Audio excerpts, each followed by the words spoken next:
Assalamualaikum warahmatullahi wabarakatuh. Perkenalkan, nama saya Putri Malika Anjani Dae, NIM 2010513019, dengan matkul Teori Ekonomi Makro 1, dosen pembimbing Bapak Dr. Fajri Muharja. Di sini saya akan mempresentasikan materi tentang Keynesian and Classical Model in Macro Behavior. Sebelum kita mulai membahas perbedaan antara aliran Keynes dan aliran klasik, kita membahas dulu terminologi flexible price and sticky price, atau harga yang fleksibel dan harga yang lengket, atau juga harga yang kaku.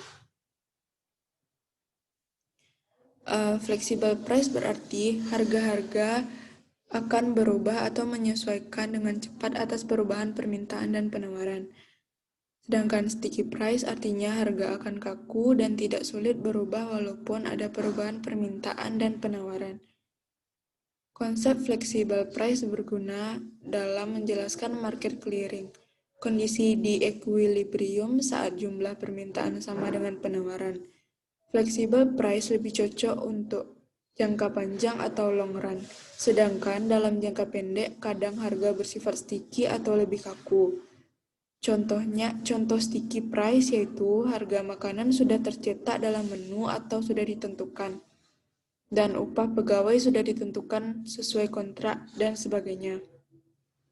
Dalam jangka pendek, harga ini cenderung sticky karena akan susah untuk setiap hari mengubah harga di menu. Kemudian akan susah juga mengubah pegawai dalam kontrak dan sebagainya. Sekali lagi, dalam jangka pendek semua ini ditentukan. Jadi, dalam jangka pendek harga itu sifatnya lebih sticky.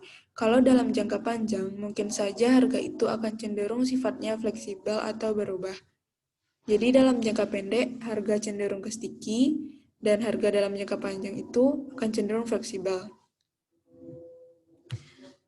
Perbedaan konsep harga ini juga membuat perbedaan pandangan antara aliran klasik dan aliran Keynes. Oke, kita bahas satu persatu. Yang pertama yaitu klasik. Upah fleksibel di pasar tenaga kerja. 1 Y sama dengan C buka kurung 1 kurang K tutup kurung Y tutup kurung tambah I besar buka kurung I kecil tutup kurung tambah G. 2 L buka kurung Y, I tutup kurung sama dengan M per P. 1 dan 2 itu adalah agregat demand. Yang ketiga, Y sama dengan F buka kurung N, K tutup kurung yaitu fungsi produksi. Yang keempat, W sama dengan P kali F buka kurung N, K tutup kurung itu fungsi labor demand.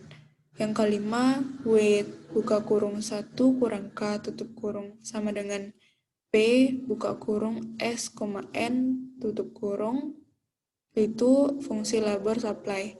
3, 4, 5 ini termasuk agregat supply. Catatannya W buka kurung 1 kurang K tutup kurung sama dengan W kurang WK sama dengan upah real setelah pajak. Restriction-nya ini seperti ini. Dari persamaan 4 dan 5, W per P sama dengan Fn buka kurung N, K tutup kurung, W per P sama dengan S buka kurung N tutup kurung sama per buka kurung 1 kurang K tutup kurung. Jadi FK buka kurung N, K tutup kurung sama dengan S buka kurung N tutup kurung sama dengan buka kurung 1 kurang K tutup kurung. Selanjutnya, menurut aliran klasik, output dalam perekonomian ditentukan oleh kekuatan supply. Output dalam perekonomian, output PDB, Gross Domestic Product atau GDP itu lebih ditentukan oleh kekuatan supply. Maka aliran klasikal ini sering disebut dengan supply oriented, karena sekali lagi output lebih ditentukan oleh supply menurut pandangan atau aliran ini. Selanjutnya agregat supply-nya adalah perfect inelastic atau vertikal, sehingga perubahan agregat demand hanya memengaruhi harga, fleksibel price bukan output. Agregat supply kurva AS-nya kurva penawaran agregat. Penawaran secara keseluruhan itu sifatnya perfect inelastic atau bentuknya itu vertikal. Nah, inilah yang dianut oleh aliran klasik bahwa harga bersifat fleksibel baik dalam jangka pendek maupun panjang. Harga sifatnya fleksibel. Sekali lagi, perubahan agregat demand itu hanya memengaruhi harga, bukan output, karena output sudah ditentukan. Di dalam aliran klasik ini, pandangannya juga berpendapat bahwa perekonomian akan selalu dalam keadaan full employment, deviasi terhadap full employment hanya sementara. Pasar dengan mekanisme pasarnya akan mengembalikan perekonomian ke keadaan full employment. Inilah aliran klasik. Selanjutnya, pasar akan menciptakan outcome yang efisien tanpa campur tangan pemerintah. Jadi, gambaran pandangan aliran klasik seperti ini akan kita sandingkan dengan pandangan Keynesian. Grafiknya seperti ini. Kita akan menggambarkan kurva permintaan, kurva penawaran seperti yang kita pelajari di mikro. Cuma ini sifatnya agregat, di P-nya adalah harga secara keseluruhan, dan GDP atau Y, aliran klasikal, kurva AS-nya, agregat supply-nya adalah vertikal. Ini adalah kurva HS-nya.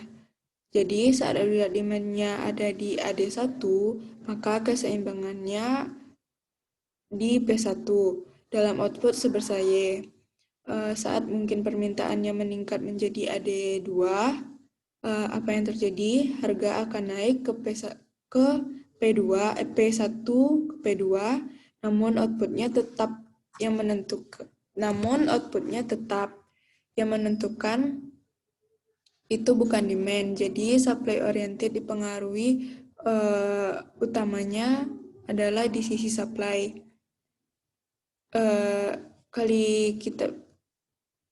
Kalau kita misalkan AD ini sudah terlalu tinggi, harga terlalu tinggi, maka akan terjadi daya beli masyarakat akan rendah. Ini dengan mekanisme pasar agregat demand akan turun kembali dan seterusnya. Jadi agregat demand bisa naik, bisa turun. Harga bisa naik, bisa turun karena fleksibel, namun outputnya tetap. Nah, inilah pandangan dari klasik, dan dalam keadaan ini,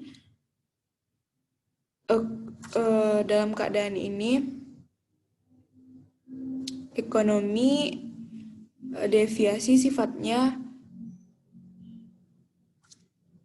ekonomi dalam keadaan full employment. Kalau ada penyimpangan deviasi sifatnya hanya sementara, nanti akan kembali ke titik ini lagi. Inilah pandangan dari aliran klasik. Sekarang kita beralih ke aliran Keynesian.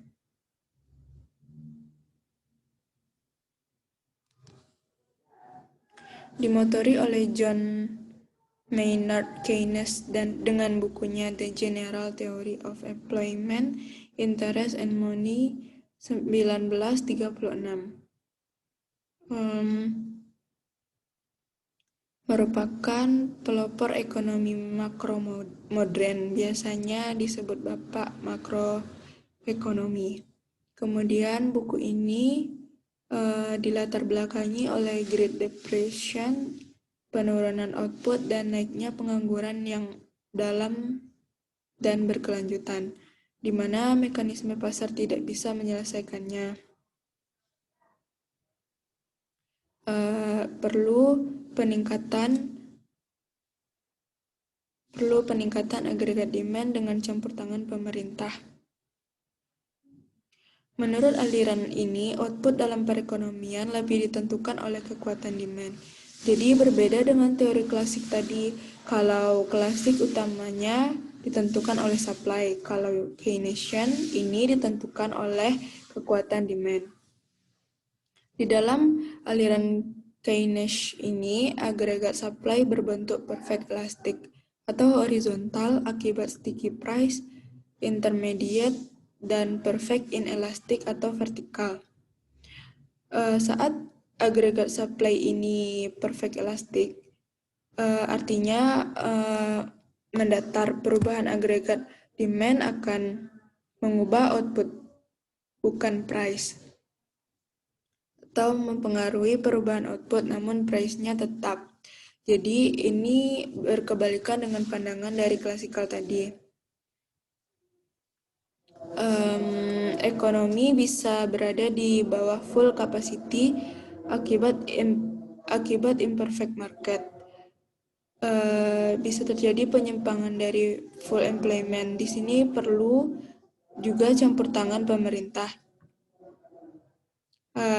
agar perekonomian lebih efisien. Jadi ini perbedaannya dengan klasikal tadi.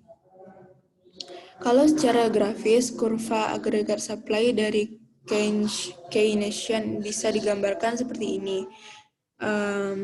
Ada yang horizontal, ini perfect elastic. Ada intermediate di antara perfect elastic dan perfect inelastic, dan ada bagian yang inelastic yang bentuknya adalah vertikal.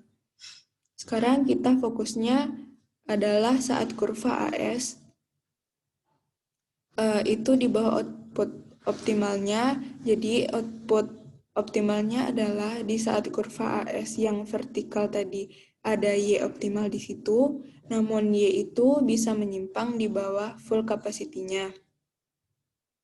Misalnya, agregat demand-nya adalah di AD1, price-nya ada di Y1, kemudian AD turun. Misalnya, menjadi AD2, price-nya tetap, sedangkan output turun menjadi Y2.